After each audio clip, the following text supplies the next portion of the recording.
Hi there and welcome. Jonathan here. These talks are offered freely so that no one is ever denied access to these practices. Your support makes a big difference. If you feel inspired to make a donation, please go to jonathanfoust.com. Thank you.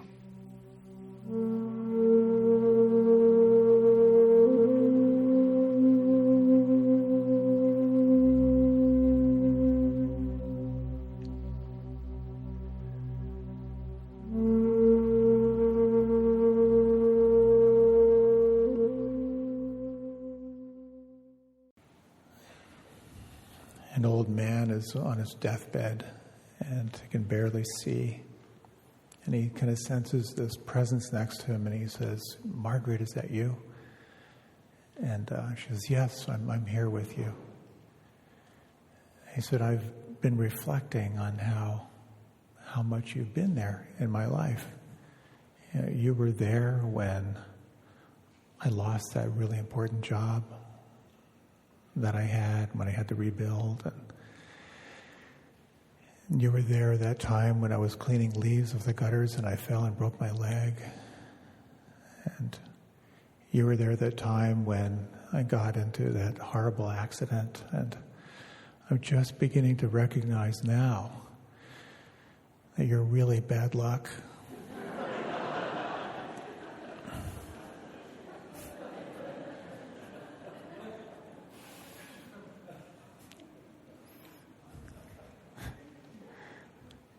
So the concept of luck is an interesting concept, and one to explore another time. But I wanted to talk about how the challenges in your path, the obstacles in your path, are not only opportunities to grow, but they're actually the path itself.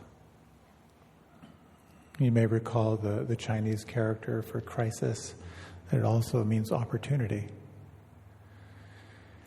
And when we look at our lives through the lens of the hero's journey, and you're on the hero's journey, there's an intention in your life, and then you're beset by obstacles, and you address those obstacles, and you come more whole.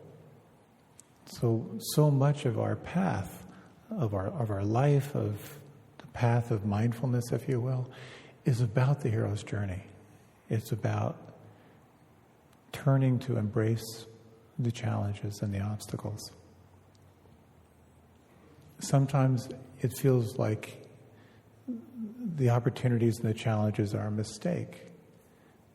But I think through another lens, your particular challenges are customized particularly for you, for your growth. It's hard to remember that. But I'd like to talk about four things that are really based on remembering. And so much of this path is about remembering. As I've mentioned many times, the breath-based meditation, which is called anapanasati in Pali, the word sati means remembering. So it's about remembering the here and now. So first it's about remembering what you really, really want. The second thing is to remember to explore your attitude toward the challenges you have in your life. The third is to remember the importance of testing yourself, how important that is. And the fourth is to remember that the change you're looking for is already here.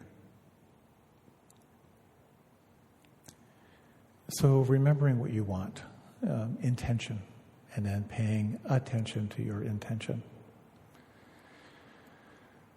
When I was in college, I decided I wanted to be a teacher, or at least I wanted to check it out. So I thought, well, I'll go for my master's, and if I don't like it, at least I'll have some initials after my name. So when I was working my master's, my first class was with ninth graders. And the first time I was observed, my observing teacher afterwards said, "Were you aware that you use the word okay a lot?" I said, no, I don't remember using that word at all. He said, I stopped counting at 35. And imagine I was just saying, okay, so let's turn our text to page 35. Okay? Okay. So I think that was the entire class. And I was aware of some eye rolling during that class, but I stayed with it. And actually that class, which was a little obviously and quite reasonably skeptical, I had gained quite a good rapport with them. And at one point, toward the end of the year or the end of that semester, I had a lot of fun with them because there were some 8th graders who were coming from the middle school to check out the high school classes. So on one end of the chalkboard, I wrote up the word Aristotelian. And on the other end of the chalkboard, I wrote up Socratean. And then when the 8th graders came in, I launched into this mumbo-jumbo talk. And I would say, so obviously this is, and the whole class would go, Aristotelian. And we did that back and forth, and it was a bonding experience. A lot of high-fiving after that class. But I actually got very lit up around teaching, and I felt it as a calling. And I taught high school for a year, then I taught on a university level in the Peace Corps in West Africa. And then I moved into an ashram where the teaching was about being present. It was about awareness. And I thought, my God, how do you teach this stuff? And I decided at some point, after many years in the ashrams, that I really wanted to devote myself to teaching. And I knew the only way I was going to learn was by throwing myself into it. So I had a rule which I made up, which was, I will teach anyone, anything, anytime, anywhere. Whatever the invitation, the answer is yes. And it was an amazing experience. I think the culmination was, for me, I would lead these intensive programs. This was 20 years ago, where we do bioenergetics. And at one point, there were about maybe 100 people in the room, and there were people using bats, working out their anger, and other people beating up a mattress. And in the middle of that, I thought, I'm happy. This is good. And then the next day, I gave a talk to the Tri-Town Rotary with a breaded veal cutlet on my plate. What I had decided was, this is what I wanted. And then I just said yes. And it got thrown into so many interesting experiences. And so when I moved down to D.C. 10 years ago, when no one knew me and I didn't know anyone, I used that same rule. I'll teach anyone anything, anytime, anywhere. And again, got thrown into all kinds of wild experiences. But I'm sure every one of us here has at some point really wanted something and then had to sacrifice to learn how to get good at it. And it's such an important part of this path of growth.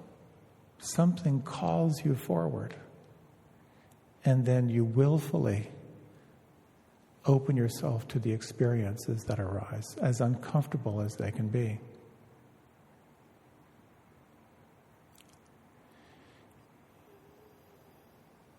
So you might want to close your eyes for just a moment. This would just be a little 2-minute reflection. If you can think about a time in your life when you wanted something. You wanted an experience, you wanted a goal.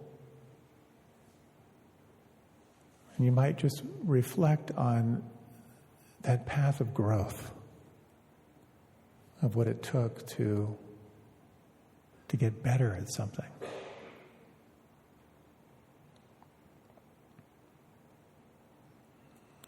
You might reflect on all you did to make that happen and all that you didn't do to make that happen, all the sacrifices you made.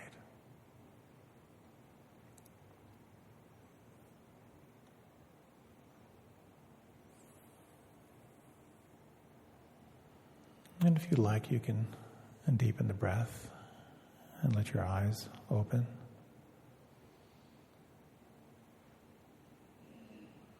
There's a great phrase that said, we have to ask ourselves, what do you really, really want? And what are you willing to give up in order to get it?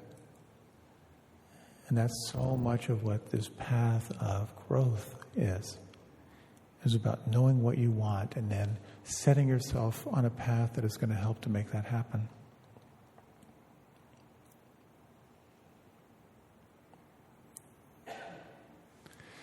And this is how we end up learning.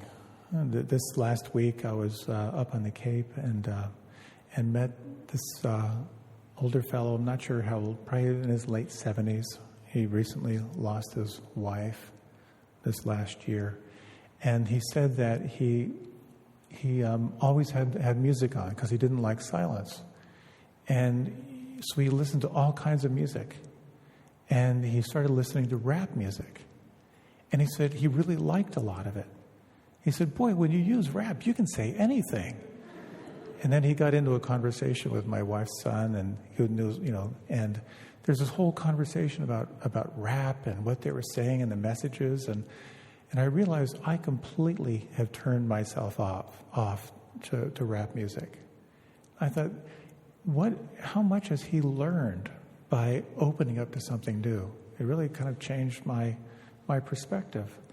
It's how we open ourselves to learning, to be open to new experiences.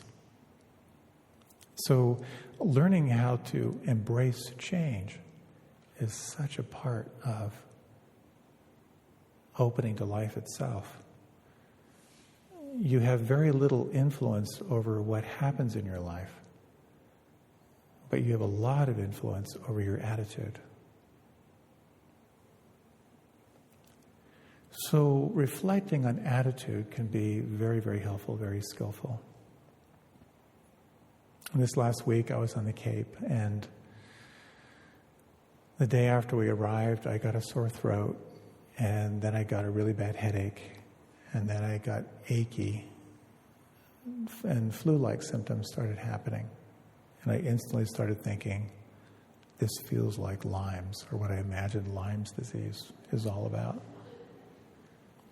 So I spent a lot of the week watching the overhead fan turn, but also watching my mind hallucinate over how horrible this was going to be. But then I asked myself, as I do eventually, what can I learn from this? And so I decided I'd just take it as a time of rest. And so I read about Lyme's disease.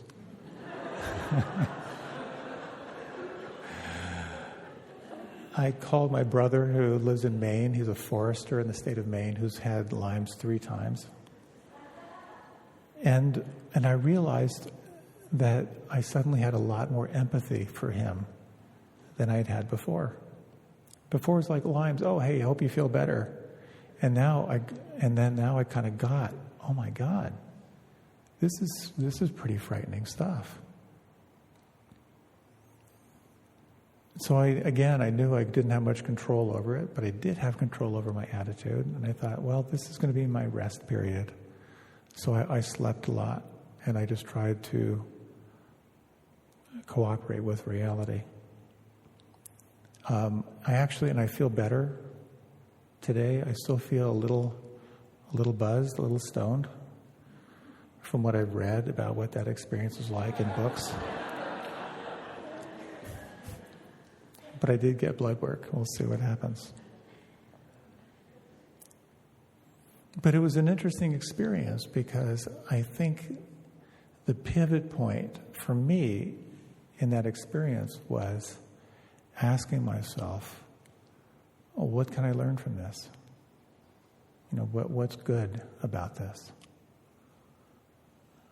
Or as Tony Robbins says, how can I create mastery out of this?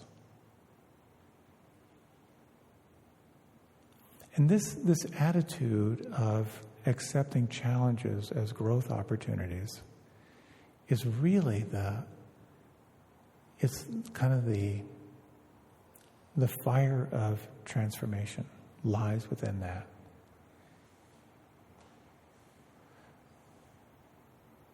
Whenever anything arises that's between you and feeling free, to not just to pause and let it know you see it, but to actually lean into it. To have tea with that experience can be really helpful.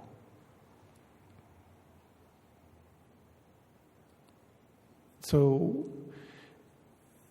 the questions in the formula, which are often mentioned in this tradition, are just helpful to name here. The acronym of RAIN. When anything arises in meditation or in life, to recognize it, just to realize that it's happening. That alone is incredibly powerful. As soon as you name it, there's a little bit of disidentification. You're not as identified with it. There's a little more freedom just in the naming. And of course, there are many meditative techniques that are all about skillful naming, just labeling the experience. You label it, there's a little distance. So as I've said many times, sometimes things they're sort of self-liberating. You sort of recognize it, oh, here's a little bit of shame, and you name it as freed. Sometimes, of course, your challenges are a little more sticky, which leads to the next question, which is, can I allow this? Can I accept this moment as it is? The A in RAIN, allowing or accepting. And here again, there's a very powerful jujitsu that happens. Here's something coming at you. Normally, we want to run from it or we want to nuke it. But we can just allow it. Something in us gets a little bit bigger in that allowing experience. And the I of this acronym, can I be intimate with this? Can I actually investigate what's happening here? So for me, in my experience of feeling all this kind of flu-like symptoms and all the hallucinations that came with it, the opportunity for me was to actually be intimate with it. Just to really feel what it felt like without trying to make it any different than how it was. There's something about that, just the willingness to be with it. And I think there's a difference between letting go and letting be. Letting go implies you make it disappear. Letting be is just being with it, resonating with it. And that leads to the N part of this acronym. And that is to nourish what's there. To nourish it with presence, to nourish it with compassion, nourish it with kindness. And when you can do that, there is oftentimes some kind of a shift. There is oftentimes a sense of being less identified with what's there. So having been through that wave of my experience or the hallucination of lines, I'm so much more sensitized. I feel so much more empathy, for those who've gone through it, whether I have it or not.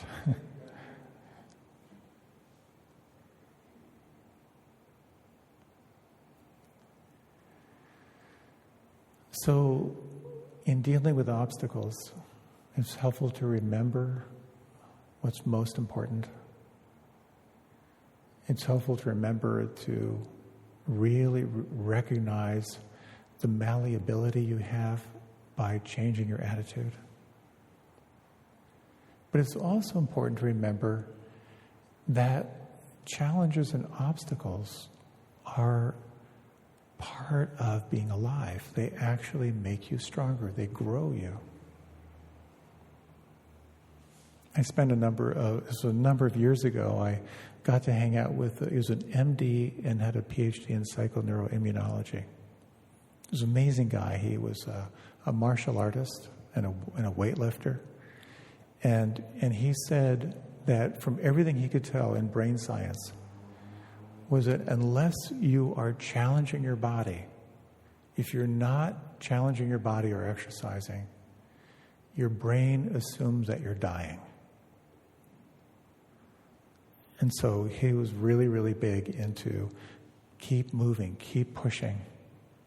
And there's some interesting research now that says that the benefit, you get tremendous benefit from just short bursts of intensity. Just doing a minute of intensive exercise stimulates your brain and your physiology in a really, really powerful way. So now there are some people saying that it's not so much the length of how you exercise, but just take 1 minute to really, really push yourself in a safe way. And there are tremendous benefits there. So we have to be willing to go up to our edge. If you want to become a good tennis player, the way to become a good tennis player is find someone who's better at it than you are and keep at it. And you'll find yourself sort of frustrated, but you'll continue to learn and grow. If you're learning a musical instrument, it's a fascinating experience. If you've ever played an instrument where you'll see these notes, you have no idea what they mean. You'll have no idea really how to make them happen with your instrument. But then with practice, suddenly something that looked completely foreign is now encoded in your nervous system. It's a very, very interesting element to recognize where your personal edges are and to actually challenge yourself on those edges. Because the challenge itself is what will grow you. So the question becomes, what are the edges that you would like to grow into? Are there any parts of your life where you feel stagnant or unchallenged? And this might be with your physiology, which is always a great place to explore. It might be in the whole realm of relationships. It might be professionally or on a creative level. What are the edges that want a little bit of aliveness and life force? Where are you willing to go through the small failures that are going to grow you in a bigger way? Most people are not willing to learn a new language because they're not willing to sound like a drunken 3-year-old, which is part of the stage. And not willing to learn an instrument because you sound terrible for a pretty long period of time. So part of the key is to set goals for yourself, but not to set them too high. Because if you want to learn how to play tennis and you practice with a professional tennis player, you're going to get frustrated. But if you play with someone who's terrible, you'll be frustrated as well. I had a good friend who was, when I was in the Peace Corps, who was off in a remote village, really struggling with the local language. And she was sitting in her front porch, and someone walked by really fast and said something to her. And she said, "Oh my God, I give up." I thought that she said a donkey just fell down the well. It turned out a donkey did fall down the well.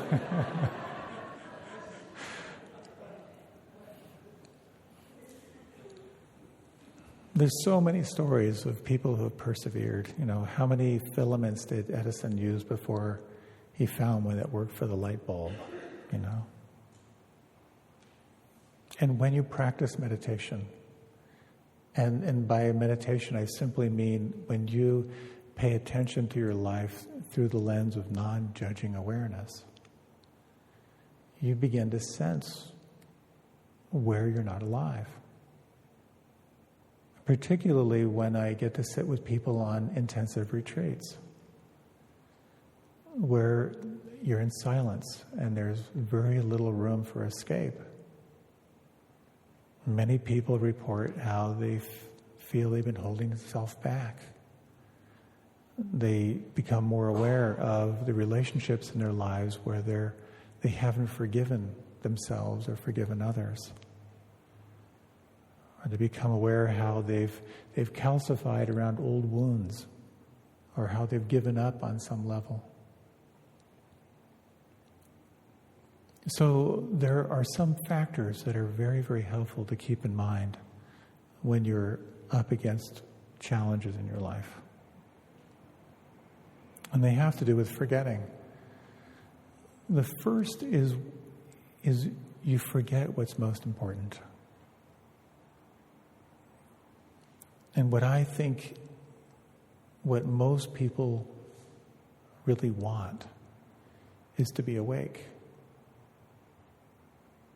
What most people really want is to see into the nature of reality.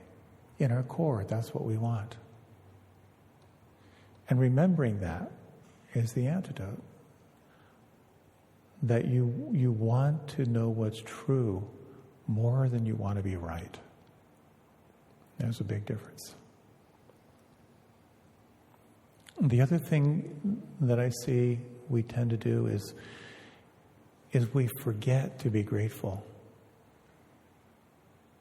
And we forget to acknowledge what is already working in our lives. So many of us, when we're beset by challenges, we fixate on what's not working. And just to pause and just reflect on what you're grateful for can cultivate kind of a global internal shift. Another form of forgetting is that we forget to take action. Oftentimes when we're beset by challenges or obstacles, we shift into just thinking, into kind of a paralysis. Either we go numb, or we'll go off into fantasy or planning, but we forget to actually engage.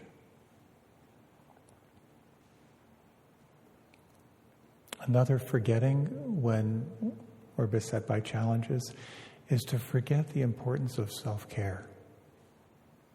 And so many of us just spin down into this downward spiral of self-criticism. And then we don't have the resources to deal with what's there. And that refuge of self-care is where that spiral begins to spin back up again.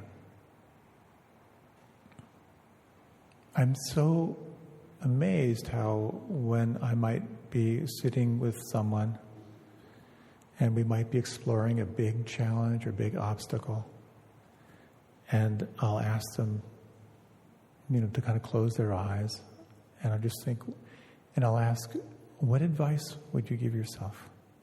How so many people will say, slow down, rest, exercise, get outside, get in nature. It's so fundamental to our lives, and it's the one thing that we forget, is to really self-nurture and self-care.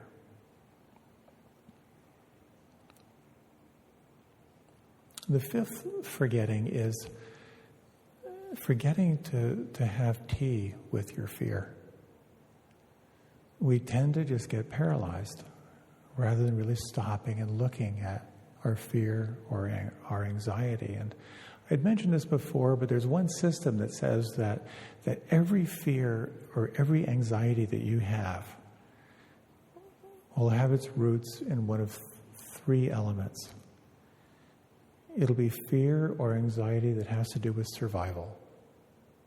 That survival can be just well-being, it can be your livelihood, it can be your sense of identity, your sense of self. The second root of fear or anxiety is a fear of losing control. And the third is a fear of losing attention, affection, or love. And I have found that to be a very, very helpful practice when I found myself, gripped in fear.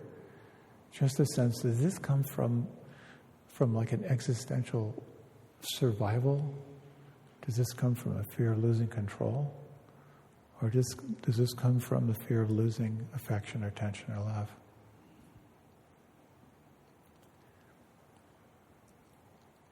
We forget as well, one final thing, is we forget that I think the most important thing to remember, there are lots of most important things, but that is to keep going. Just keep going.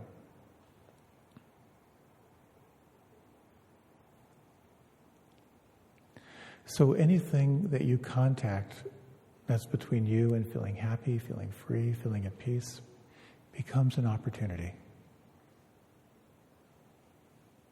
Remembering that acronym of recognizing what's there, asking if you can allow it, if the timing is right, if you have the energy, if the conditions are right, to actually be intimate, to investigate what's there, to nourish that with awareness, with kindness. That's the formula for helping you move through your deepest challenges and to convert them into wisdom and convert them into compassion. And so I think every one of us has this urge to feel more alive, to feel more self-expressed. That shows up through our physical well-being and our vitality. It shows up through our relationships, through our creativity, through our professional expression.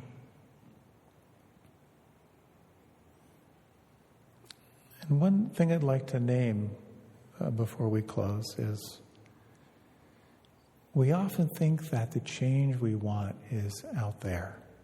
Something out there is going to make me happy. And as I've mentioned before, other than a few select Apple products, that's not true.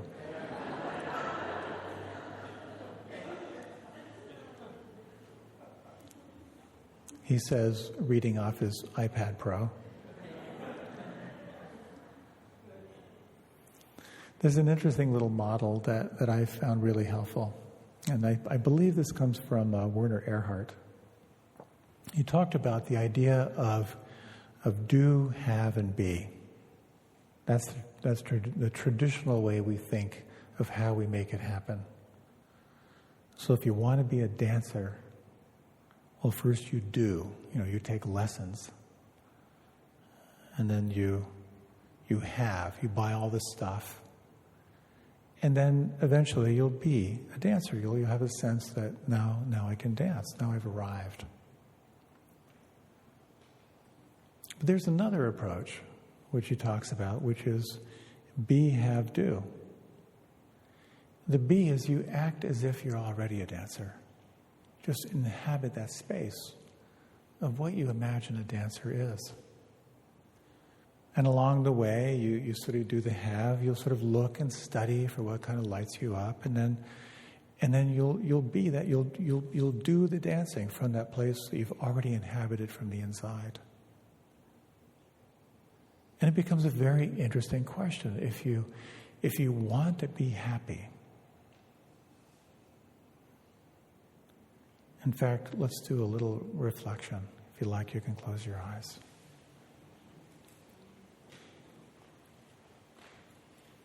If you want to be happy, what would that feel like? What would it feel like to be happy? Can you imagine?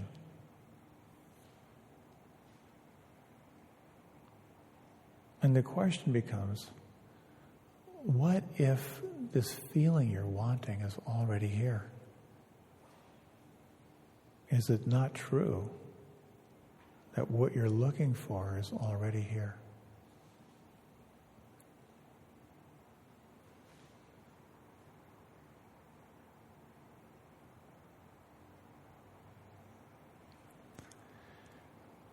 You might take a moment to reflect on a particular challenge in your life right now. It might be your relationship with your health, your vitality, or a relationship that feels out, or challenge at work. Just take a few moments to kind of go through the files, just something you can identify that's between you and feeling happy or feeling free.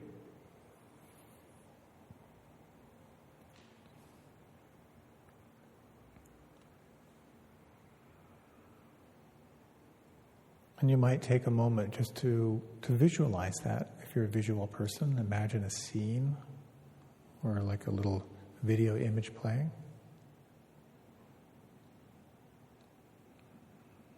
Could you bring it more alive by recalling any sounds or words that you associate with it?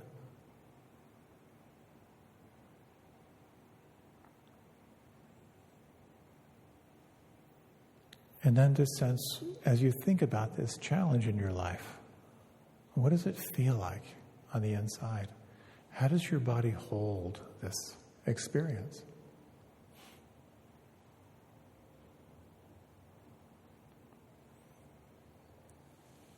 And as you reflect on this issue, I'd like to offer just a few questions that might resonate, they might not.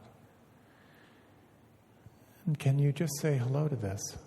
Can you just let this know that you see it?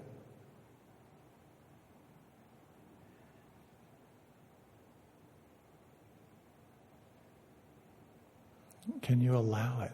Can you make room for it?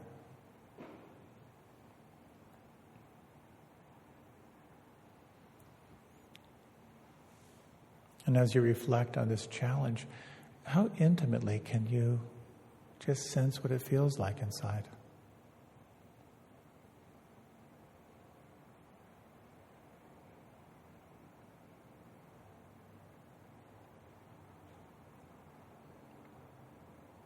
Are there any emotional words that describe what it feels like inside?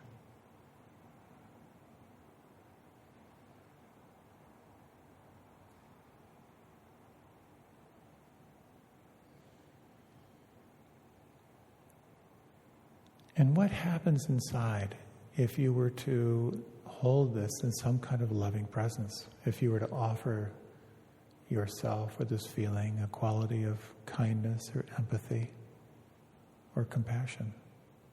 How does it shift or move or change?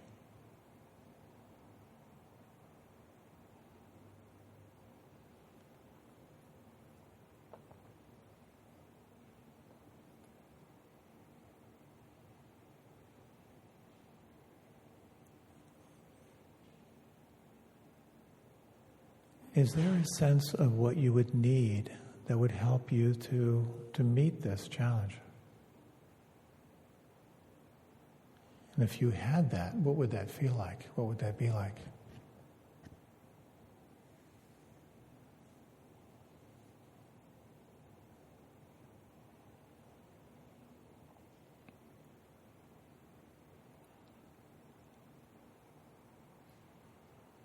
And one final question regarding this challenge in your life. What advice do you have to give yourself?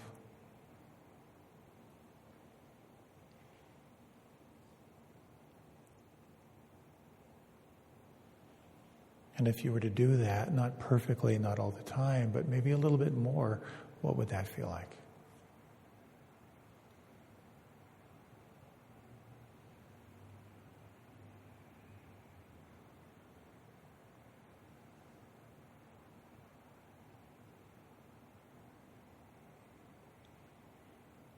And noticing anything that may have shifted for you in this inquiry.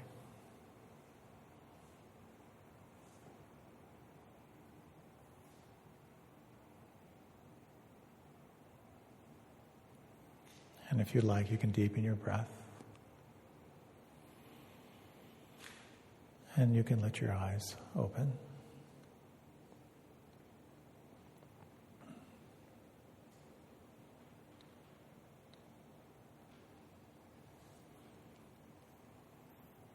As we move through life, there's a general sense of homeostasis, and then something happens where we clench inside.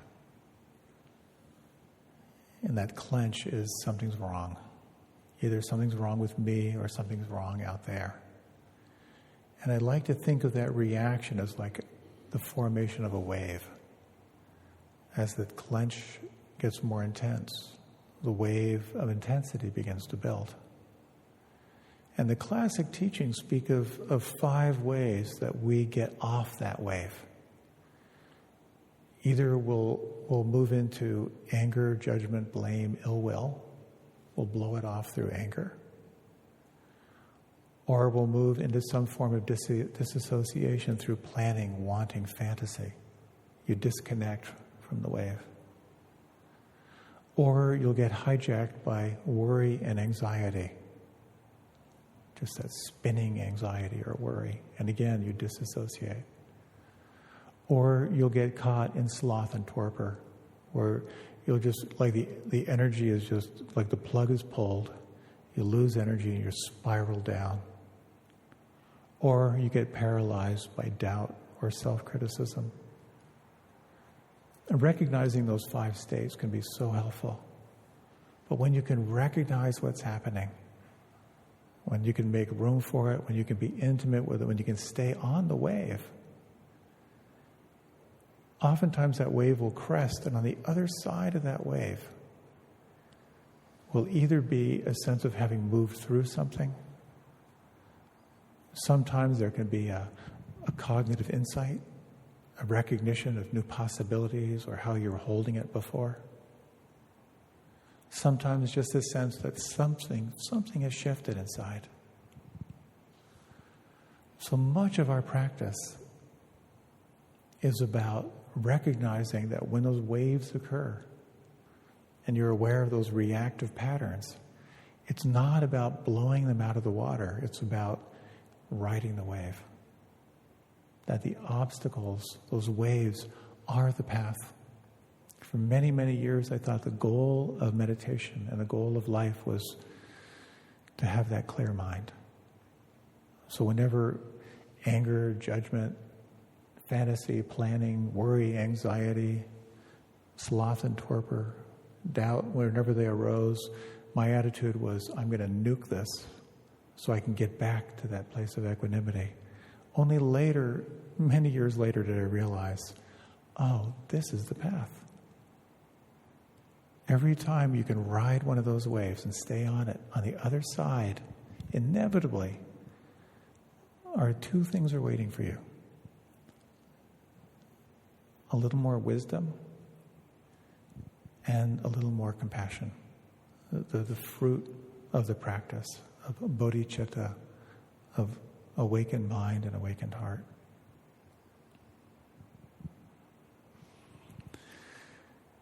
Well, thank you for your time. Thanks for letting me rant about obstacles as growth opportunities. A few announcements before we close. There's a book club which is going to be on hiatus for the next month. I'll put that in the notes. There's a relationship day-long that Tara and I are doing, which is now waitlisted, but if you want to check that out. And on August 20th, I'm doing a day-long, which is going to be movement, deep relaxation, and meditation. It's really juicy. I'll share some info on that with you. Thank you so much. You can sign up in the back if you want to be on the mailing list. Thank you for your generous support for me and the class. And may you and your obstacles have a delicious evening together. I'll see you next week.